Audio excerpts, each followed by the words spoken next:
Hello dear students of class 11th. I am here to share with you few more topics related with vector algebra. In my last video lecture I discussed different types of products, that is what is the meaning of dot product and how we do it, and what is the meaning of cross product and how we do it. Why dot product is called scalar product and why cross product is called vector product. As we discussed in last video lecture that since result we get as a vector quantity when two vectors are multiplied by cross product method, that is why cross product's another name is vector product. Now if result is a vector quantity, that vector quantity must have magnitude as well as direction. So in which direction the result of cross product acts, that we are going to share with you today. First of all, what are the different rules with the help of which we can find the direction of the cross product. Then we share with you how we find dot product and cross product of two vectors if magnitude of the vectors are given as well as angle between them are given. So these 2 points, these 2 topics we discuss with you today. So first I am going to share with you what are the different rules to find the direction of resultant of cross product. Different rules to find the direction of resultant of cross product.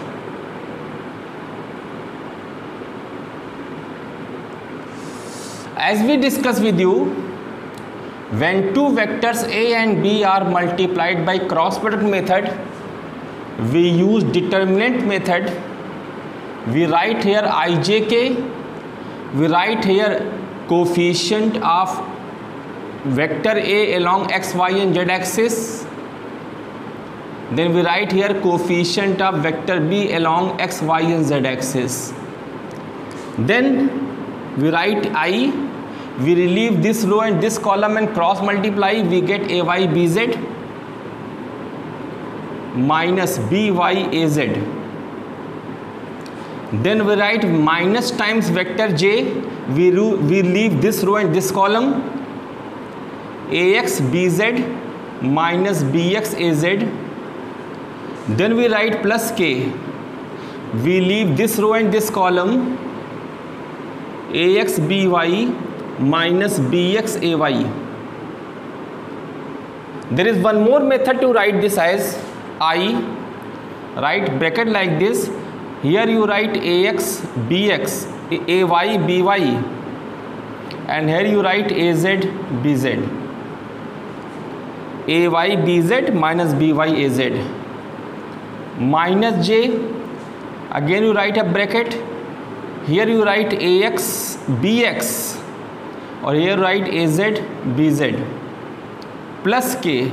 Again you make a bracket.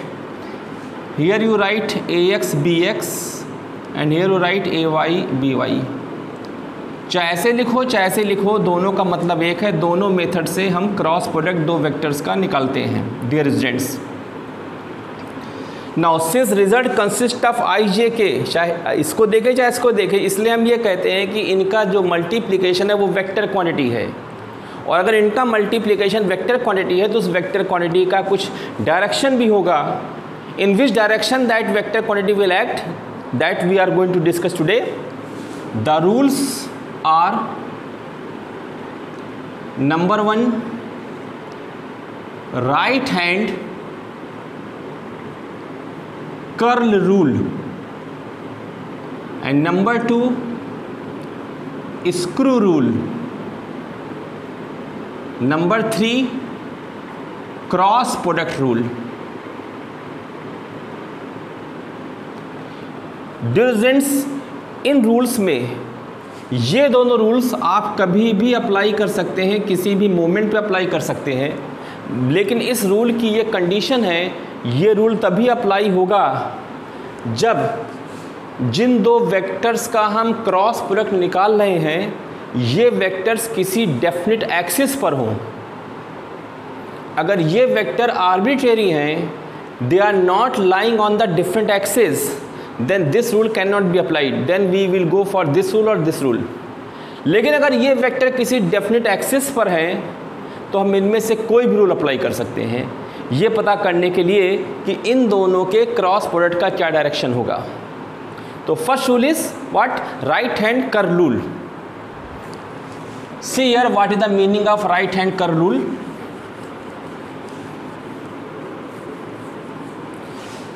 ये rule ये कहता है कि अगर हम अपने right hand की fingers को कर्ल करें, इसको बोलते हैं कर्ल फिंगर्स, मुड़ी हुई उंगलियां। If we curl the right hand side fingers in such a manner that fingers represent the direction of A cross B, means ए से बी की तरफ ये फिंगर्स हो अगर हमको ए क्रॉस बी का डायरेक्शन निकालना है, और बी से ए की तरफ ये फिंगर्स होनी चाहिए अगर हमको बी क्रॉस ए का डायरेक्शन निकालना है। तो जिस डायरेक्शन में थंब होगा that will give the direction of A cross B और B cross A. See the meaning of it with the help of example. This is vector A, this is vector B. अगर हमको ये पता करना है ए cross B का क्या direction है, तो हम अपने राइट हैंड की कर्ल फिंगर्स को ए से बी की तरफ करेंगे। See my curl fingers, now these curl fingers are from A towards B. Thumb is going inside the board, so direction of A cross B will be perpendicular to board, inward, अंदर की ओर। अगर आप copy में लिखेंगे तो आप बोलेंगे perpendicular to copy, inward. इसी में अगर आपसे कहा जाए बताइए बी क्रॉस ए का क्या डायरेक्शन होगा, तो आप अपनी कर्ल फिंगर्स को बी से ए की तरफ रखेंगे। देखिए बी से ए की तरफ चली गई, now thumb is towards you, तो direction of B cross A will be perpendicular to board, outward, बाहर की ओर। यू कैन आस्क सर आपने ए क्रॉस बी निकालने के लिए इसी पाथ को क्यों चूज़ किया, अपनी फिंगर्स को ऐसे क्यों रखा? आप अपनी फिंगर्स को इस तरह तो भी से रख सकते हैं, मीन्स हमने ऐसे रखा था, अगर इस तरह देखें तो ये भी तो ए क्रॉस बी के डायरेक्शन में जा रहा है। तो इसका आंसर ये है कि हमेशा हम उस पाथ को चूज़ करेंगे जो स्मॉलर एंगल के लिए होगा। ए और बी के बीच में ये स्मॉलर एंगल और ये लार्जर एंगल है, we will go for smaller angle path. One more example, इधर की ओर वेक्टर ए है, इधर की ओर वेक्टर बी है। हमसे कहा गया ए क्रॉस बी का डायरेक्शन बताइए। गेस, ए क्रॉस बी आप इधर से भी जा सकते हो फर्स्ट पाथ से, ए क्रॉस बी आप सेकंड पाथ से भी जा सकते हो। कौन सा पाथ चूज़ करना होगा हमको? Definitely first path, smaller angle path. तो अगर आप इसको चूज़ करते हैं तो अपने कर्ल फिंगर्स को ए से बी की तरफ ऐसे रखेंगे। See my curl fingers from A to B, thumb is coming towards you, so direction of A cross B will be perpendicular board towards you. See one more example, this is vector A and this is vector B. They are asking find the direction of B cross A. Now B cross A का मतलब B से A की तरफ चलिए, तो एक ये path है, एक ये पाथ है, पाथ 1 पाथ 2। कौन सा पाथ चूज़ करेंगे? पाथ 1, क्योंकि पाथ 1 स्मॉलर एंगल पाथ है। कर्ल फिंगर्स को बी से ए की तरफ होना है, तो हमारी देखिए कर्ल फिंगर्स बी से ए की तरफ जा रही हैं। Thumb is going inside, so here in case this case B cross A will be perpendicular board, inward. This is the meaning of right hand curl rule. इस रूल में हमको क्या माइंड में रखना है कि हमेशा हमारी राइट हैंड की कर्ल फिंगर्स पहले वेक्टर से दूसरे वेक्टर की तरफ होनी चाहिए, और दूसरी बात कि हमको हमेशा स्मॉलर एंगल पाथ को चूज़ करना है, ना कि लार्जर एंगल पाथ को। So what is the statement of right hand curl rule? If we put our curl fingers of right hand from first vector to second vector, then the direction in which thumb will go, it will give the direction of the cross product of two vectors. I think it will be clear to you. Second is screw rule.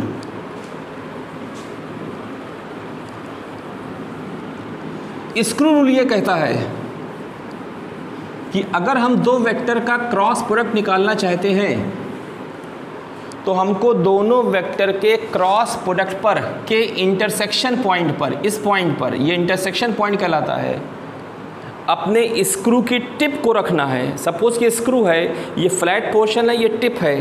Put the tip of the screw at the intersection point of the two vectors. और अगर आप ए cross B को निकालना चाहते हैं तो tip को intersection point पर रखने के बाद ए से बी की तरफ घुमाएंगे। यहाँ पे भी स्मॉलर एंगल के बारे में सोचना है, तो स्मॉलर एंगल घुमाने वाला हम क्लॉकवाइज घुमाएंगे। जब हम क्लॉकवाइज घुमाएंगे तो स्मॉलर एंगल पाथ पे चल रहे हैं। अगर एंटी क्लॉकवाइज घुमाते तो लार्जर एंगल पाथ पे चलते।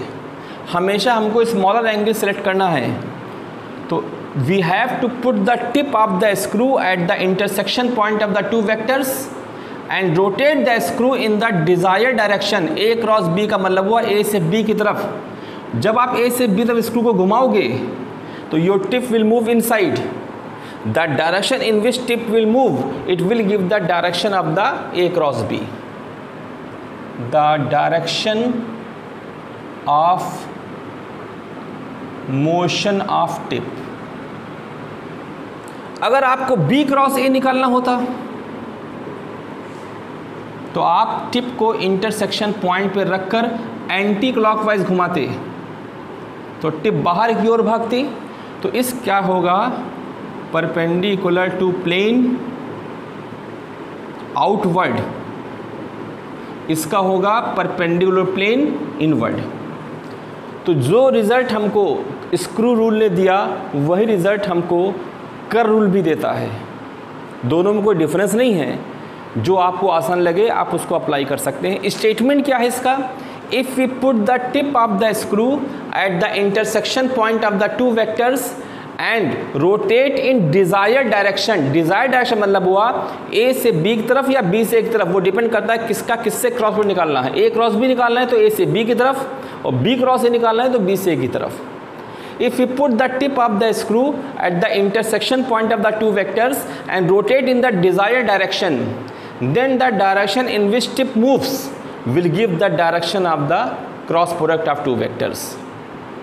Now third is cross product vector। वो मैंने आपको बताया था I cross J is K, J cross K is I, J cross K is I and K cross I is J। कैसे बताया था हमने, एक आप सर्किल बनाएंगे और उसमें तीनों वेक्टर्स को साइक्लिक ले लेंगे किसी एक डायरेक्शन में, क्लॉकवाइज या एंटी क्लॉकवाइज। जब आई क्रॉस जे करेंगे तो उसी डायरेक्शन में के मिल रहा है, लेकिन जब जे क्रॉस आई करेंगे तो के के अपोजिट पहुंच गए, इसलिए जे क्रॉस आई की वैल्यू होगी माइनस के। सिमिलरली जब जे क्रॉस के करेंगे तो उसी डायरेक्शन में आई मिल रहा है, लेकिन जब के क्रॉस जे करेंगे तो आई के अपोजिट पहुंच गए, तो जे क्रॉस के तो आई होगा, के क्रॉस जे होगा माइनस आई। सिमिलरली के क्रॉस आई जे होगा और आई क्रॉस के की वैल्यू होगी माइनस जे। इसी रूल को हम यूज़ करते हैं। कैसे यूज़ करते हैं, सपोज कीजिए वेक्टर ए इधर है और वेक्टर बी इधर है, और हमसे कहा गया बताइए ए क्रॉस बी का क्या डायरेक्शन है। तो आप देख के कह सकते हैं कि वेक्टर ए एक्ट कर रहा है एक्स एक्सिस पे, तो इसके आगे लिखिए आई कैप। वेक्टर बी एक्ट कर रहा है माइनस वाई एक्सिस पे, तो यहाँ पे लिखिए माइनस जे कैप, क्योंकि वाई एक्सिस पे यूनिट वेक्टर जे होता है तो माइनस वाई पे होगा माइनस जे। माइनस को बाहर निकाल लीजिए, आई क्रॉस जे, और आई क्रॉस जे की वैल्यू होती है के, तो यहाँ पे आप लिखेंगे माइनस के।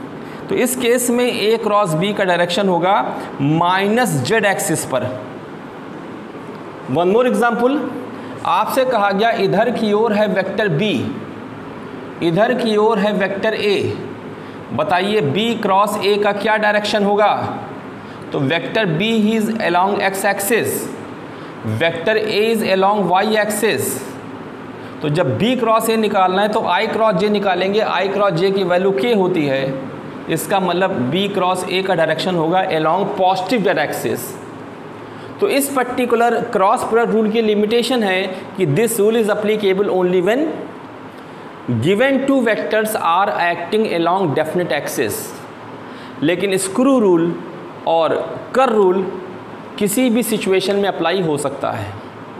तो I hope that now how to find the direction of the cross product two vector will be clear to you.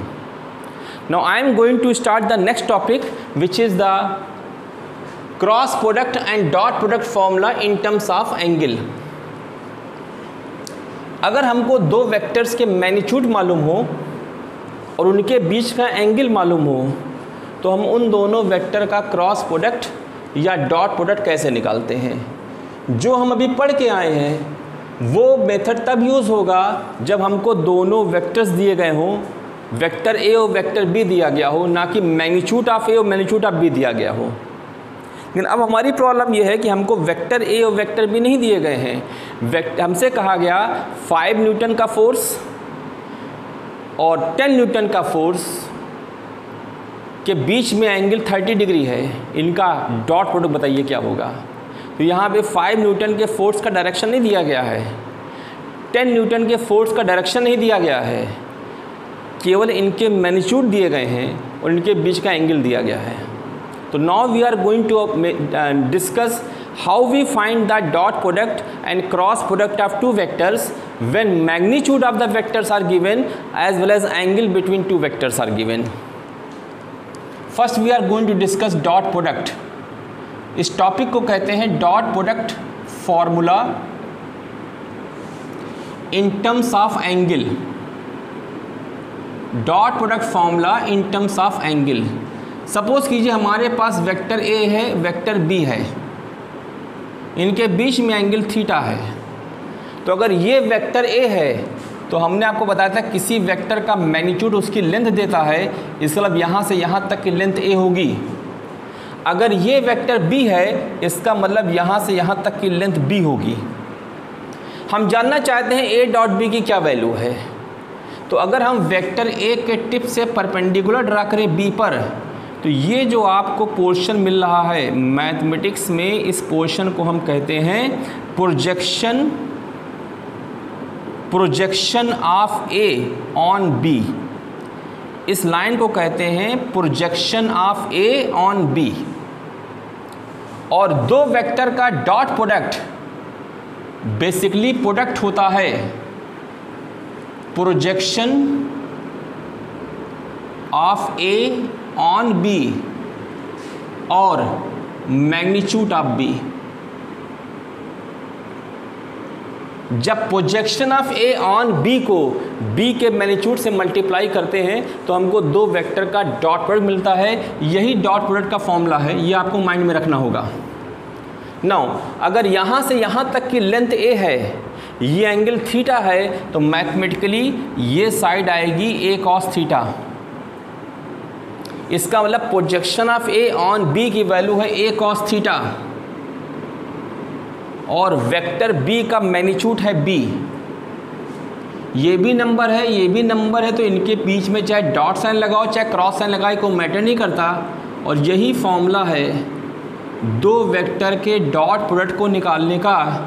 अगर हमको पहले वेक्टर का मैग्नीट्यूड मालूम हो, दूसरे वेक्टर का मैग्नीट्यूड मालूम हो और उन दोनों के बीच में एंगल पता हो। जैसे मैंने आपसे कहा था force of 5 newton and force of 10 newton are acting at an angle of 30 degree with each other, find the dot product. तो F1 vector dot F2 vector की वैल्यू होगी F1 cos theta into F2। F1 के जहाँ पे 5 लिखेंगे, cos 30 degree into 10, 5 into 10 into cos 30 √3/2, that is 50 √3/2. This is how we find the dot product of two vectors if magnitudes and angle between them are given. What is the formula? A dot B will be equal to multiplication of projection of A on B and magnitude of B. जब projection of A on B को magnitude of B से multiply करते हैं तो हमको दो vectors का dot product मिलता है। Next is cross product.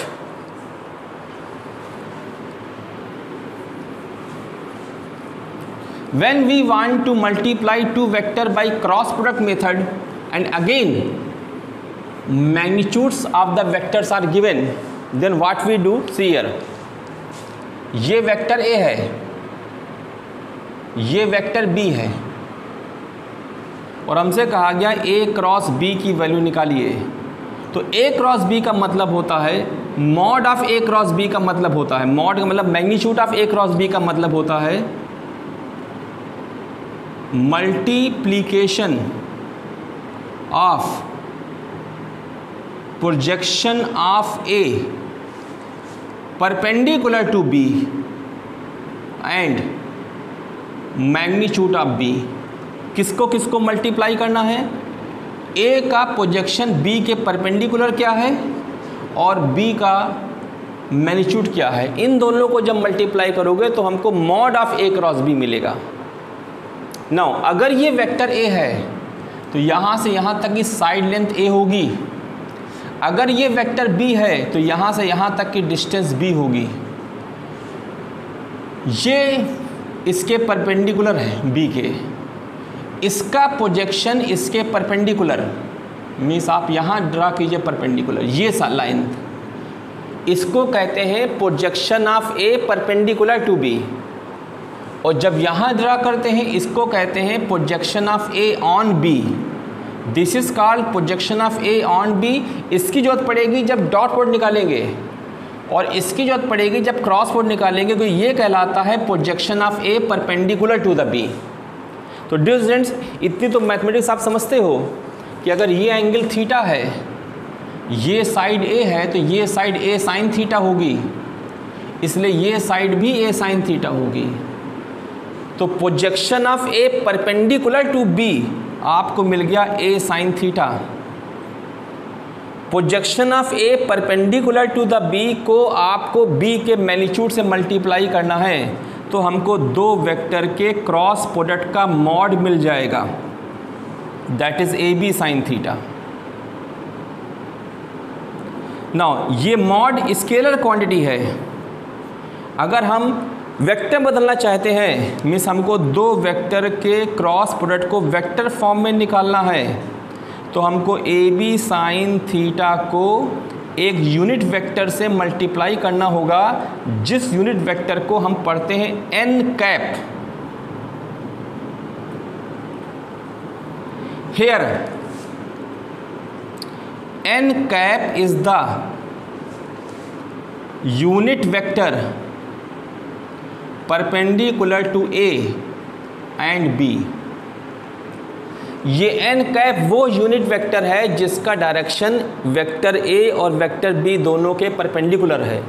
इस पिक्चर को देखिए, ये है वेक्टर A, ये है वेक्टर B, ये पेन इस टाइम दोनों वेक्टर्स के परपेंडिकुलर है। या यहाँ पे होल करके अगर हम अंदर डाल दें इस पेन को, उस समय भी ये पेन इन दोनों के परपेंडिकुलर है। तो क्वेश्चन उठता है कि n कैप इधर ऐड करेगा कि n कैप इनसाइड ऐड करेगा। उसके लिए आपको देखना पड़ेगा कि क्रॉस प्रोडक्ट का रूल क्या है। क्या आप कहेंगे, अगर इधर की ओर वेक्टर A है, इधर की ओर वेक्टर B और आप A क्रॉस B निकाल रहे हो, तो चाहे राइट हैंड का रूल यूज़ करो और चाहे स्क्रू रूल यूज़ करो। Where tip will move inside, where thumb will go inside, तो अंदर की ओर n कैप इस केस में होगा। Here n cap is the unit vector perpendicular A B, that is inward. इस केस में इनवर्ड होगा।